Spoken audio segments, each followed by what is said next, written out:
വിജയ് ഫാൻസിനെ നിരാശപ്പെടുത്തി ജനുവരി 9 ജനനായകന്റെ release മാറ്റിവെച്ചു. KVN production പറഞ്ഞിരിക്കുന്നത് ഇനി എപ്പോഴാണ് ഡേറ്റ് എന്ന് പറയാൻ കഴിയില്ല, ഡേറ്റ് പറയുന്നില്ല. ജനുവരി 9 റിലീസിങ് ഡേറ്റ് മാറ്റിവെച്ചു എന്നാണ് പറയുന്നത്. അതായത് ലോകത്തില് ഉടനീളമുള്ള എല്ലാ വിജയ് ഫാൻസിനും വൻ നിരാശ.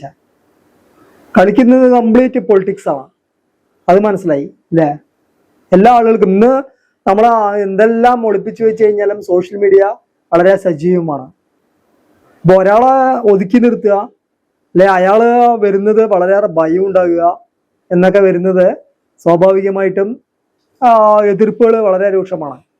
ഒന്നാമത് ഭരിക്കുന്ന കക്ഷി, അതിനെതിരായിട്ടുള്ള ഒരു സിനിമ, അതിനെതിരായിട്ടുള്ളൊരു നായകൻ, അടുത്ത CM ആയിട്ട് പ്രഖ്യാപിക്കുന്ന ഒരു സവിശേഷ കാഴ്ചപ്പാട്, ഇതെല്ലാം കൂടി വരുന്ന സമയത്ത് ഓട്ടോമാറ്റിക്കായിട്ട് അവിടെ എതിർപ്പുകൾ അവിടെ സ്വാഭാവികമാണ്. അപ്പൊ ഇതില് ഒരു മുമ്പൊക്കെയാണ് പറഞ്ഞാൽ ഏതെങ്കിലും ആളുകളാണ് പരാതി കൊടുക്കുക. ഇപ്പൊ ഇതിലെന്താണ് പറഞ്ഞു കഴിഞ്ഞാൽ ഒരു സെൻസർ അംഗം തന്നെ പരാതി കൊടുത്തിരിക്കുകയാണ്. അപ്പൊ ലാസ്റ്റ് പറഞ്ഞിരിക്കുന്നത് എന്താ പറയാ, എംബ്ലം ഉപയോഗിച്ചു എന്നാണ് പറയുന്നത്. അതായത് ഡിഫൻസ് ഫോഴ്സിന്റെ എംബ്ലം അതിൽ അനധികൃതമായിട്ട് ഉപയോഗിച്ചു പറഞ്ഞിട്ടാണ് ഇപ്പൊ വീണ്ടും പ്രശ്നം ഉണ്ടായിരിക്കുന്നത്. അത് കഴിഞ്ഞ മാസം സെൻസറിന് കൊടുത്താണ്. ഏകദേശം 13ഓളം കട്ട് നിർദ്ദേശിച്ചു സെൻസറെ. ലാസ്റ്റ് 13 കട്ടുകൾ ശരിയാക്കിയതിന് ശേഷം പല ഡയലോഗുകളും മ്യൂട്ട് ചെയ്തിട്ടാണ് വീണ്ടും സെൻസറിന് കൊടുത്തു. വീണ്ടും അവർ കണ്ടതിന് ശേഷം വീണ്ടും അതിൽ പ്രശ്നമാണ് എന്ന് പറഞ്ഞിട്ട് ഇപ്പോ ഹൈക്കോടതിയിൽ 2 ദിവസം മുമ്പാണ് പറയുന്നത്. ഹൈക്കോടതി ചോദിച്ചു ആർക്കാണ് പരാതി ചോദിച്ചപ്പോ ആ സെൻസർ അംഗത്തിന് തന്നെയാണ് പരാതി. അപ്പൊ അങ്ങനെ ഉണ്ട് എന്ന് പറഞ്ഞു കഴിഞ്ഞാൽ അത് ചെയർമാനെ കാണിച്ചു കൊടുക്കുകയും റിവൈസിങ് കമ്മിറ്റിയെ നിയോഗിക്കുകയും അവര് കണ്ട് സാക്ഷ്യപ്പെടുത്തണം എന്നൊക്കെയാണ് പറയുന്നത്. ഓട്ടോമാറ്റിക്കായിട്ട് സംഭവം ബെൻഡിങ് ആകുന്നത് മാത്രം, വിചാരിച്ച ഡേറ്റിൽ റിലീസ് ചെയ്യാൻ പറ്റില്ല എന്നർത്ഥം. മൊത്തം അവിടെ കളിക്കുന്നത് കംപ്ലീറ്റ് രാഷ്ട്രീയമാണ്. അപ്പൊ നമുക്കറിയാം ആ സിനിമ വരുന്നുണ്ട് പറയുമ്പോ തന്നെ ആളുകൾക്ക് മൊത്തം എതിരാളികൾക്ക് കംപ്ലീറ്റ് ഹാലിളകി. പിന്നെ അതിനിടയിലാണ് വിജയ് കത്തിക്കേറി നിൽക്കുന്ന ഒരു സമയത്താണ് കരൂർ ദുരന്തം ഉണ്ടായത്. അതിൽ ഒരുപാട് അദ്ദേഹത്തിനെ വിമർശിച്ചു. പിന്നീട് എന്തായി മറിയാൻ തുടങ്ങി. അതില് എന്താ പറയാ പ്രശ്നങ്ങൾ ഉണ്ടായിട്ടുണ്ട്, അല്ലെ ഒരു ഗൂഢാലോചന നടന്നിട്ടുണ്ട്, അതിൽ DMK പ്രവർത്തകരാണ് അതിൽ പ്രശ്നക്കാരെന്ന് വിജയ് ആരോപിക്കുകയും വിജയ് തന്നെ അത് CBIക്ക് അന്വേഷിക്കണമെന്ന് പറഞ്ഞിട്ട് കൊടുക്കുകയും ചെയ്തിട്ടുണ്ട്, നിവേദനം കൊടുക്കുകയും ചെയ്തു. അതും ഇപ്പോ എന്താ പറയാ ആ CBIക്ക് കൊടുത്ത ആ ഒരു കേസും ഇപ്പോ ജനുവരി 12 ഡൽഹിയിൽ ഹാജരാകണം പറഞ്ഞിട്ട് അദ്ദേഹത്തിന് നോട്ടീസ് അയച്ചിരിക്കുകയാണ്. എല്ലാ പ്രശ്നങ്ങളോടും ഒരുമിച്ച് വന്നിരിക്കുകയാണ്. എല്ലാം പൊളിറ്റിക്സ് തന്നെയാണ്. എന്താ കാരണം പറഞ്ഞു കഴിഞ്ഞാൽ തമിഴ്നാട് രാഷ്ട്രീയത്തിൽ ഒരിക്കലും BJPക്ക് നേരിട്ട് ഡയറക്റ്റ് ആയിട്ട് വരാൻ കഴിയില്ല. എന്താ കാരണം പറഞ്ഞാൽ തരിപ്പണമാകും എന്ന് പറഞ്ഞാൽ അവിടുത്തെ രാഷ്ട്രീയം അറിയാലോ, ദ്രാവിഡ രാഷ്ട്രീയമാണ്. അവിടെ BJP ക്ലച്ച് പിടിക്കണം എന്നുണ്ടെങ്കിൽ ഓട്ടോമാറ്റിക്കായിട്ട് വിജയെ പോലെ ഒരു ശക്തനായ ഒരു നേതാവിന് കീഴിൽ മാത്രമേ പറ്റുള്ളൂ. അവിടെയാണ് വിജയ് മറ്റേ DMK കരൂർ കേസൊക്കെ കരൂർ ദുരന്തമൊക്കെ ഉണ്ടാകുന്ന സമയത്ത് BJPക്ക് അലങ്ങിയ വെള്ളത്തിൽ മീൻ പിടിക്കുന്ന പോലെയാണ് പോയിക്കൊണ്ടിരിക്കുന്നത്. ആ സമയത്താണ് വിജയ് കൊണ്ടുപോയിട്ട് CBIനെ കൊണ്ട് അന്വേഷിക്കണം എന്ന് പറയുകയും ചെയ്യുന്നത്.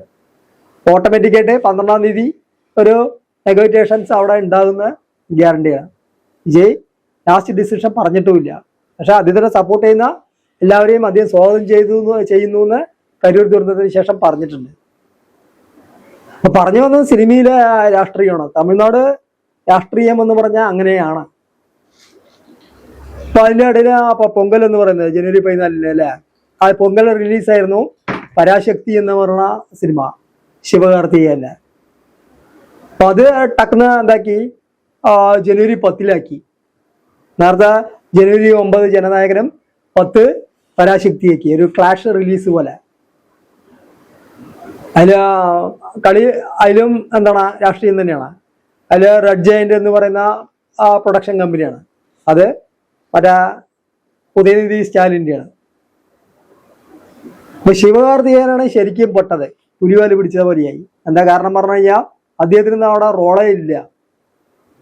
ആദ്യം അതിൽ അഭിനയിച്ചു എന്ന് മാത്രമേ ഉള്ളൂ. ബാക്കിയെല്ലാം തീരുമാനിക്കുന്നതാണ് പ്രൊഡക്ഷനും എന്താ പറയാ ആ ടീമുകളാണ്, വിതരണത്തിലെടുത്ത ടീമുകളൊക്കെയാണ് ബാക്കിയുള്ള റിലീസിന്റെ ഇതൊക്കെ ഇതാകുന്നത്. പിന്നെ ഭരണകക്ഷിയുടെ ടീമുകളുമാണ്. 10-ാം തീയതിക്കാക്കി ശിവകാർത്തികേയൻ എയർലി ആക്കി. മൊത്തം എന്താ പറയാ വിജയന്റെ ഫാൻസുകൾ കംപ്ലീറ്റ് ഇളകി. നിനക്ക് മറ്റേ പല ചാനലുകാരും മറ്റേ ശിവകാർത്തികേയനെ ശരിക്കും എടുത്ത് എയറിലാക്കുന്നുണ്ട്. മീൻസ് ഇളയദളപതിയുടെ അവസാനത്തെ ഫിലിമാണ് അറിഞ്ഞിട്ട് നീ എന്തിനാണ് ആ സമയത്ത് കൊണ്ട് റിലീസ് ചെയ്ത്. അപ്പൊ നിനക്ക് എത്ര പ്രശ്നമുണ്ട്, നിനക്ക് അതാണ് ഇതാണെന്ന് പറഞ്ഞിട്ട് ഇപ്പൊ മൊത്തം ആളുടെ ബാനറുകളൊക്കെ ഇട്ട് നശിപ്പിക്കുകയാണ്. മൊത്തം എന്താ പറയാ തമിഴ്നാട് രാഷ്ട്രീയം എന്ന് പറയുന്നത് വളരെ കലുഷിതമായി കൊണ്ടിരിക്കുകയാണ്. ഇപ്പൊ റീസെന്റ് ആയിട്ട് ഇപ്പോ മറ്റേ നെഹ്റു കോളേജിലെ സ്റ്റുഡൻസ് ഒരു സർവേ നടത്തിയതില് ഏകദേശം 234 തൊகுതികളിൽ ഒരു ചെറിയൊരു സർവേ നടത്തിയിട്ടുണ്ടായിരുന്നു. ആ നടത്തിയതില് അടുത്ത CM എന്ന് പറയുന്നത് മറ്റേ സ്റ്റാലിൻ, മറ്റേ DMK-യും സെക്കൻഡ് സ്ഥാനത്ത് വന്നത് വിജയാണ്. പളനിസ്വാമി എന്ന് പറയുന്നത് AIADMK എന്ന് പറയുന്നത് 3-ാം സ്ഥാനത്തിലേക്ക് മാറി. ഈ സർവേ ഒക്കെ മാറി കൊണ്ടിരിക്കുന്നുണ്ട്. അപ്പൊ വിജയന്റെ ജനനായകൻ എന്ന് പറയുന്ന ഫിലിമിന്റെ എന്താ അതിന്റെ ഉള്ളടക്കം, എന്താ വിജയ് പറഞ്ഞു വെക്കുന്നതെന്ന് അവസാനം അറിഞ്ഞിട്ടില്ല. ഒരു സിനിമ മതി തമിഴ്നാട് രാഷ്ട്രീയം മാറിമറിയാൻ. ആ സിനിമാ നടൻ കാണിക്കുന്നതും ആ സിനിമയിലെ കഥയൊക്കെ ഒറിജിനലാണെന്ന് വിശ്വസിക്കുന്ന ഒരു വലിയ ജനവിഭാഗമുണ്ട്. ചിലപ്പോൾ ജനനായകൻ പറഞ്ഞ ഫിലിമിൽ അദ്ദേഹത്തിന്റെ രാഷ്ട്രീയ ലക്ഷ്യങ്ങൾ പറയുന്ന ആ ഭാഗങ്ങളൊക്കെ ഉണ്ട് എന്ന് പറഞ്ഞു കഴിഞ്ഞാൽ ചിലപ്പോൾ അടുത്ത സർവേ നടത്തുന്ന സമയത്ത് വിജയ് 1-ാം സ്ഥാനത്തേക്ക് മാറും. അതാണ് തമിഴ്നാട് രാഷ്ട്രീയം. അത് കാലാകാലങ്ങളായിട്ട് അങ്ങനെയാണ്. അപ്പോൾ വളരെ അനുകൂലമായ സാഹചര്യമാണ്. പിന്നെ വിജയിന് വളരെയേറെ സിനിമാ ഫീൽഡിൽ തന്നെ ഒരുപാട് അസൂയക്കാരുണ്ട്. പ്രത്യേകിച്ച് നമ്മുടെ രജനീകാന്തിന്റെ ഭാഗത്ത് നിന്ന്. രജനീകാന്ത് വിചാരിച്ചിട്ടുണ്ടായിരുന്ന രജനീകാന്തിന്റെ അവസാനം വരെ രജനീകാന്ത് തന്നെയാണ് നമ്പർ 1, തമിഴ്നാട്ടിലെ നമ്പർ 1 എന്നാണ് അദ്ദേഹം കരുതിയിരുന്നത്. പക്ഷെ വിജയ് പെട്ടെന്ന് ഉയർന്നു വരികയും അദ്ദേഹത്തിനേക്കാൾ ഒരു പടി മുമ്പിലെത്തിയപ്പോൾ അദ്ദേഹത്തിന് സഹിക്കാൻ പറ്റാതായി. കിട്ടിയ നാടകളിലൊക്കെ വിജയനെ ഇത്തിരി ഒന്ന് താത്തുന്ന രീതിയിൽ ഇൻഡയറക്റ്റ് ആയിട്ട് അദ്ദേഹം താറ്റുകയും ചെയ്യും. ജസ്റ്റ് എക്സാമ്പിൾ നിങ്ങൾ കേട്ടിട്ടുണ്ടാകും, ആ സോഷ്യൽ മീഡിയയില് ജയിലർ ട്രെയിലർ ലോഞ്ചില് ഒരു കഴുക് സ്റ്റോറി, പിന്നെ വിജയ് അതിന് മറുപടി, മൊത്തം അത് ഫാൻസ് കംപ്ലീറ്റ് ഏറ്റെടുത്തു. ലാസ്റ്റ് രജനീകാന്ത് എയറിലായി. പിന്നെ രജനീകാന്ത് പിന്നീട് പറഞ്ഞു ഞാനും വിജയും തമ്മിൽ ഒരുപാട് പ്രശ്നമുണ്ടെന്നാണ് വിചാരിച്ചിരിക്കുന്നത്. അങ്ങനെ ഞങ്ങൾ തമ്മിൽ ഒരു പ്രശ്നമില്ല, എൻ്റെ കുട്ടിക്കാലം മുതലേ കാണുന്ന വ്യക്തിയാണ് വിജയ്, ഞങ്ങള് ഡിയറസ്റ്റ് ഫ്രണ്ട്സാണ്. വിജയനെ വളരെ കുട്ടിക്കാലം മുതലേ ഞാൻ കാണുന്നതാണ്. അപ്പൊ അതുകൊണ്ട് ഞങ്ങൾ തമ്മിൽ ഒരു പ്രശ്നമില്ല, അങ്ങനെ നിങ്ങൾ ഫാൻസുകൾ തമ്മിൽ അങ്ങനെ വ്യാഖ്യാനിക്കേണ്ടതൊക്കെ പറഞ്ഞിട്ട് അദ്ദേഹം പിന്നീട് വന്ന് പറഞ്ഞിട്ടുണ്ടായിരുന്നു. പിന്നെ 2-3 ആഴ്ച മുമ്പ് മറ്റേ DMK-യുടെ സ്റ്റേജില് ഡയറക്റ്റ് ആയിട്ട് തന്നെ രജനീകാന്ത് വന്നിട്ടുണ്ടായിരുന്നു. പിന്നെ തമിഴ്നാട്ടിലെ ഇഷ്ടംപോലെ ഇപ്പൊ പ്രധാനപ്പെട്ട നടന്മാരൊക്കെ രാഷ്ട്രീയത്തിൽ ഇറങ്ങിയതാണല്ലോ. ഇപ്പൊ കമലഹാസൻ, T. രാജേന്ദ്രൻ, ഭാഗ്യരാജ്, വിജയകാന്ത്, ശരത് കുമാർ എക്സെട്ര. രജനീകാന്ത് രാഷ്ട്രീയത്തിൽ ഇറങ്ങിയില്ല, 25 കൊല്ലമായിട്ട് രാഷ്ട്രീയത്തിൽ വരുന്നുണ്ട് പറഞ്ഞു. അവസാന നിമിഷം മൂപ്പര് എനിക്ക് പറ്റിയ പണിയല്ല എന്ന് മനസ്സിലായി. എനിക്ക് പറ്റിയ പണിയെന്നല്ല, ആരോഗ്യം അനുവദിക്കുന്നില്ല. അപ്പൊ അദ്ദേഹം പതുക്കെ അവസാനിപ്പിക്കുകയാണ് പറഞ്ഞു. വിജയ് വന്നത് കറക്റ്റ് ടൈമാണ്. ഇപ്പൊ ജയലളിത മരിച്ചതിന് ശേഷമാണ് വിജയ് എന്ന് പറയുന്നത് പതുക്കെ രാഷ്ട്രീയത്തിലേക്ക് വരാനുള്ള ഒരു സാഹചര്യം അദ്ദേഹം മനസ്സിലാക്കിയത്. മുമ്പ് വരുന്നുണ്ടെന്ന് പറഞ്ഞിട്ടുണ്ടായിരുന്നു. അനുകൂല സാഹചര്യം എന്ന് പറഞ്ഞാൽ ജയലളിത മരിച്ചതിന് ശേഷമാണ് അദ്ദേഹം തീരുമാനിച്ചത്. ജയലളിത ഉണ്ടെങ്കിൽ ഇവരുടെ വളവ് ഒരാളുടെയും നടക്കില്ല കേട്ടോ. രജനീകാന്ത് ആയാലും ശരി, കമലഹാസൻ ആയാലും ശരി, വിജയ് ആയാലും ശരി, ആരായാലും ശരി, അവിടെ അമ്മയ്ക്കെതിരെ എന്തെങ്കിലും സംസാരിച്ചു കഴിഞ്ഞാൽ, അല്ലെ ജയലളിതയ്ക്ക് സംസാരിച്ചു കഴിഞ്ഞാൽ ഒട്ടനെയും തല്ലി പൊട്ടിക്കും. അത്ര തന്നെ.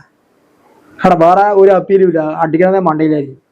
പിന്നെ അവിടെ എന്ത് രാഷ്ട്രീയം, എന്ത് ഇത് അമ്മ നിലവിളിച്ച് പിന്നാലെ നടക്കേണ്ട വരും. ഒരു സിനിമ റിലീസ് ആണെന്നുണ്ടെങ്കിൽ ഇപ്പൊ ജയലളിതയ്ക്ക് എതിരായിട്ട് സംസാരിച്ചു വിചാരിച്ചോ, അവിടെ പിന്നെ ആ നടന്റെ പടം പിന്നെ ഇറങ്ങില്ല.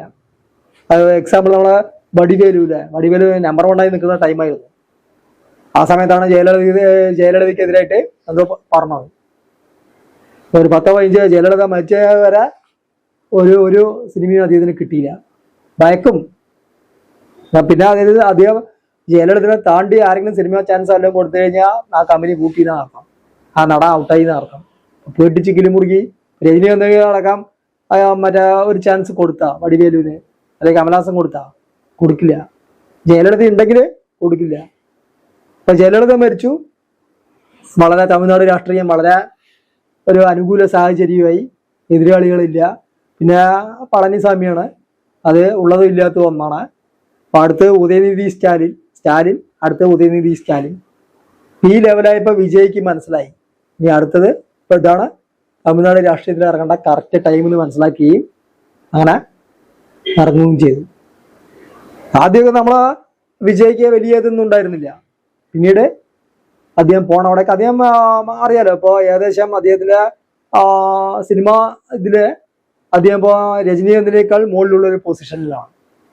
ഏറ്റവും കൂടുതൽ ഫാൻസ് വിജയ് സിനിമ. അപ്പൊ നമുക്ക് ഒരു മികച്ച എക്സാമ്പിൾ പറഞ്ഞു കഴിഞ്ഞാൽ ഇപ്പൊ ജനനായകന്റെ റിലീസ് എന്ന് പറയുന്നത് ആ ടിക്കറ്റ് ബുക്കിംഗ് തുടങ്ങിയ സമയത്ത് വെറും 2 മിനിറ്റ് കൊണ്ടാണ് തിയേറ്ററുകൾ ഹൗസ്ഫുൾ ആയത്. ആലോചിച്ച് നോക്ക്. ഹിന്ദിയിലെ ഒരു നടനും അവകാശപ്പെടാൻ കഴിയില്ല. ഈവൻ രജനീകാന്തിന് പോലും. മറ്റേ ടിക്കറ്റ് ബുക്കിംഗ് തുടങ്ങിയിട്ട് ഏകദേശം 2 മിനിറ്റിനുള്ള ഒരു തിയേറ്ററിൽ ഹൗസ്ഫുൾ ആയി എന്നാണ് പറയുന്നത്. ഓക്കെ. അപ്പൊ അതാണ് വിജയിന്റെ പവർ എന്ന് പറയുന്നത് ഫാൻസില്. പ്രത്യേകിച്ച് ഇപ്പൊ കേരളത്തിലും ഒരുപാട് വിജയ് ഫാൻസ് ഉണ്ടല്ലോ. അദ്ദേഹം രാഷ്ട്രീയത്തിൽ വരുന്നത് വൻ എതിർപ്പുകൾ അവിടെ സ്വാഭാവികമായിട്ട് ഉണ്ടാവും. നടന്മാരുടെ ഇടയിൽ തന്നെ ഉള്ളിക്കുള്ള വൻ എതിർപ്പ്. പിന്നെ ഭരിക്കുന്ന കക്ഷിയാണ്. അപ്പൊ കരൂർ ദുരന്തത്തിന് ആ സമയത്ത് വിജയ് ഡയറക്റ്റായി പറഞ്ഞു എന്റെ മെയിൻ ശത്രു എന്ന് പറയുന്നത് DMK ആണ്, സ്റ്റാലിനാണ് മെയിൻ എതിരാളി. അതായത് മക്കള് രാഷ്ട്രീയത്തിന് എതിരാണെന്ന് അദ്ദേഹം ഡയറക്റ്റായിട്ട് പറയുകയും ചെയ്തിട്ടുണ്ടായിരുന്നു. ഇപ്പൊ കരൂർ ദുരന്തത്തിന് ശേഷവും അദ്ദേഹം 2-3 ഈറോടൊക്കെ 2-3 സമ്മേളനങ്ങൾ വിളിച്ചു കൂട്ടി. അതിലെല്ലാം ഡയറക്റ്റായിട്ട് തന്നെ അദ്ദേഹം പറഞ്ഞു എന്റെ മെയിൻ ശത്രു എന്ന് പറയുന്നത് DMK ആണ്, അത് കഴിഞ്ഞിട്ടേ വേറൊരാളുള്ളൂ. പിന്നെ ബാക്കിയുള്ള ആളുകൾ മറ്റേ TVക്കൊക്കെ സപ്പോർട്ട് ചെയ്യുന്ന ഏത് രാഷ്ട്രീയ പാർട്ടിക്കും സ്വാഗതം എന്നും പറഞ്ഞിട്ടുണ്ട്.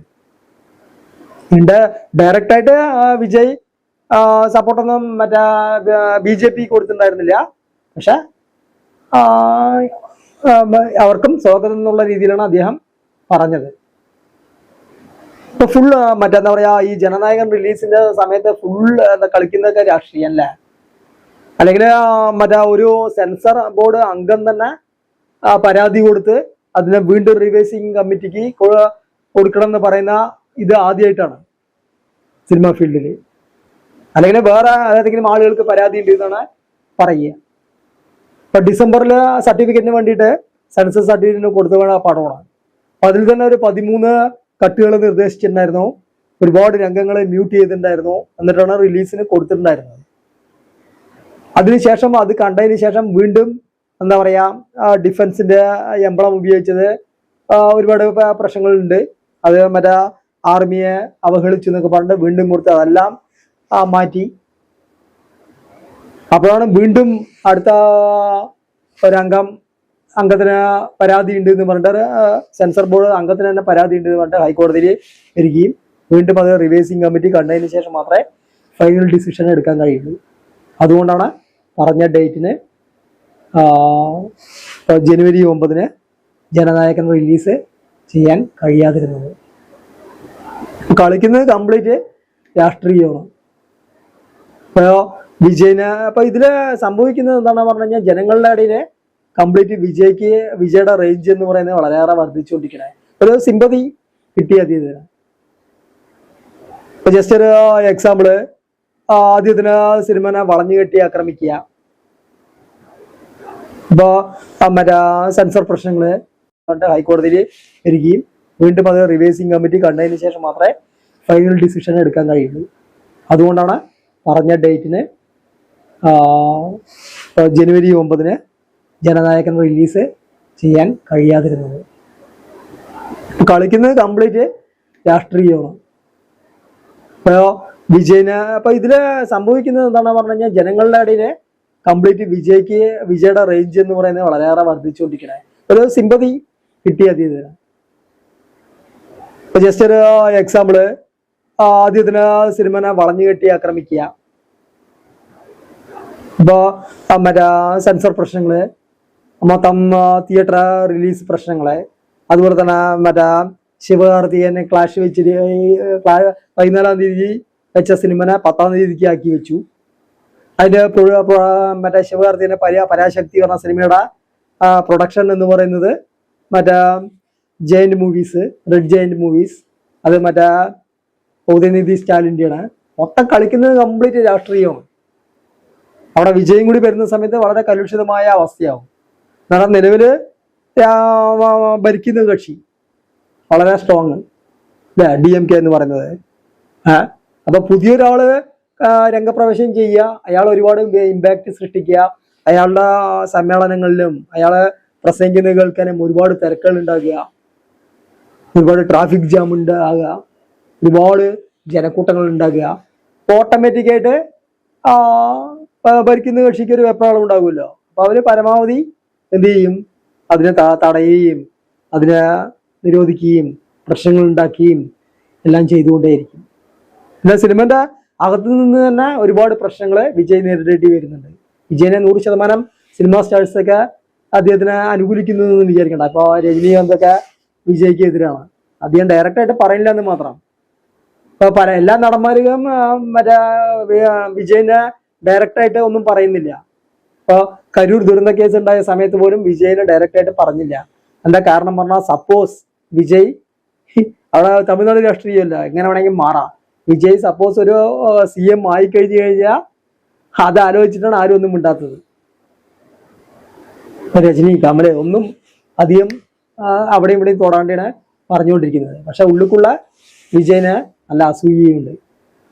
അപ്പൊ ഈ ഇതില് നമ്മൾ മനസ്സിലാക്കേണ്ടത്, ജനുവരി 9 റിലീസിങ് മാറ്റി വെച്ചു. ഇനി എത്രയും പെട്ടെന്ന് എല്ലാ പ്രശ്നങ്ങളും തീർന്ന് വിജയ് വരട്ടെ. അദ്ദേഹത്തിന്റെ സിനിമ കാണാൻ എല്ലാവരും ആകാംക്ഷയോടെ കാത്തിരിക്കുകയാണ്. അദ്ദേഹത്തിന് നല്ലൊരു അദ്ദേഹത്തിന് വിടവാങ്ങൽ മൂവി എന്നാണ് പറയുന്നത്. പിന്നെ അതിൽ തന്നെ ഇപ്പോൾ തന്നെ ഒരുപാട് നഷ്ടങ്ങൾ പ്രൊഡക്ഷൻ ഉണ്ടായിട്ടുണ്ടാവും. KVN production. എന്താ കാരണം പറഞ്ഞു കഴിഞ്ഞാൽ ഏകദേശം 500 കോടി ബഡ്ജറ്റാണ്. ഏകദേശം 5000 തിയേറ്റർ റിലീസ്.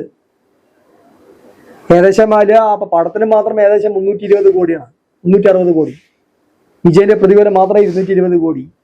പിന്നെ ബാക്കിയുള്ള ചെലവുകൾ എല്ലാം കൂടി അതിനിപ്പോ ഏകദേശം 500 കോടി രൂപ ചെലവാക്കിയിരിക്കുകയാണ്. അങ്ങനെ പല മേജർ തിയേറ്ററുകളിൽ നിന്നും ഇന്നലെ തന്നെ മാറ്റിക്കഴിഞ്ഞു. റിലീസിങ് ബെൻഡിങ് ആയ സമയത്ത് തന്നെ പ്രശ്നങ്ങൾ വന്നു എന്ന് അറിഞ്ഞപ്പോൾ തന്നെ പല മേജർ തിയേറ്ററുകളിൽ നിന്നും പടം പിൻവലിച്ചു. ഒരുപാട് ഫാൻസുകാര് 6 മണിക്ക് റിലീസ് എന്ന് പറഞ്ഞിട്ട് ഫാൻസ് അസോസിയേഷൻസ് കംപ്ലീറ്റ് നേരത്തെ തന്നെ അടിച്ചിറക്കി, നേരത്തെ തന്നെ ഫ്ലക്സ് കൂറ്റം ഫ്ലക്സുകൾ വെച്ചിരിക്കുക. അത്ര നഷ്ടങ്ങൾ വന്നു. ഇതൊക്കെ കണക്ക് കൂട്ടിയിട്ടാണ് എന്താണ് പൊളിറ്റിക്സ് ആണെന്ന് പറയുന്നത്. എങ്ങനെയെങ്കിലും തകർക്കാൻ ശ്രമിക്കുക. അത് വിജയന്റെ ഓരോ പടങ്ങളിലുണ്ട്. ഇപ്പം മെർസല പറഞ്ഞ സിനിമയുടെയും ഇതേപോലെ പ്രശ്നങ്ങളുണ്ടായിട്ട് അവസാന 24 മണിക്കൂറിനാണ് അതിന് ലാസ്റ്റ് സർട്ടിഫിക്കറ്റ് കൊടുത്തത്. മൊത്തം പ്രശ്നങ്ങളാണ്.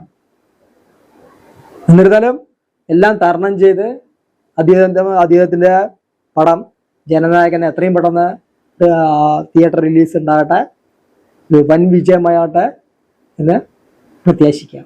ഓക്കെ, ഇനി നമ്മുടെ ചാനൽ സബ്സ്ക്രൈബ് ചെയ്തിട്ടില്ലെങ്കിൽ സബ്സ്ക്രൈബ് ചെയ്യുക, ലൈക്ക് ചെയ്യുക, ഷെയർ ചെയ്യുക. അടുത്ത നല്ലൊരു വീഡിയോയുമായി നമുക്ക് വീണ്ടും കാണാം. അതുവരെ